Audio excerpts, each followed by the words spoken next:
Simone de Beauvoir, grande défenseuse des femmes, bien Oui, sûr. ouais, grave Soror. Bianca est vraiment dévastée et peu après, elle épouse un élève de Sartre et on rappelle, elle est juive. La guerre arrive.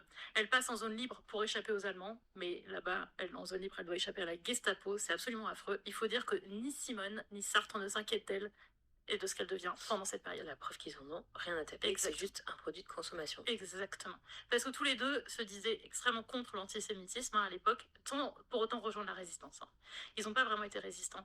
Mais en tout cas, ils sont vraiment, soi-disant, enfin, je pense qu'ils l'étaient vraiment sincèrement contre l'antisémitisme, mais par contre, quand il s'agit de s'occuper d'une personne avec qui ils sont liés, voilà, c'est même pas la peine. Personne. Bianca, elle rejoint la résistance, mais ensuite elle tombe dans une grave dépression. Elle revoit Simone après la Libération en 1945. Et là, Simone de Beauvoir écrit à Sartre. Elle n'a pas vu Bianca depuis la guerre. Voilà, c'est plus que se retrouver après le Covid, quoi. Exactement. Se retrouver à la Libération, c'est autre chose que le Covid. Ouais, c'est autre chose. C'est autre chose que le déconfinement, quand même.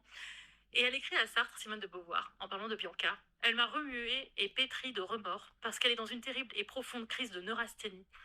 Et c'est notre faute, je crois. Ah oui, oui. C'est le contre-coup très détourné mais profond de notre histoire avec elle. Quand même, elle avait lucide.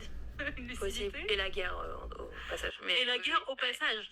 Et la guerre non, au mais passage. probablement que oui. Et puis tu sais quoi, même elle doit se pougner sur ça, tu vois, en mode. Mais non, mais tu vois, genre, on a encore un impact sur cette meuf longtemps après. C'est encore un truc égotique de dire ça. Je pense que c'est ça. Simone de Beauvoir, elle adore avoir cette relation d'ascendant et que ça se prolonge et que ce soit intellectuel, amoureux ou tout mélangé, elle y prend énormément de plaisir. Elle dit à Sartre, elle est la seule personne à qui nous ayons vraiment fait du mal.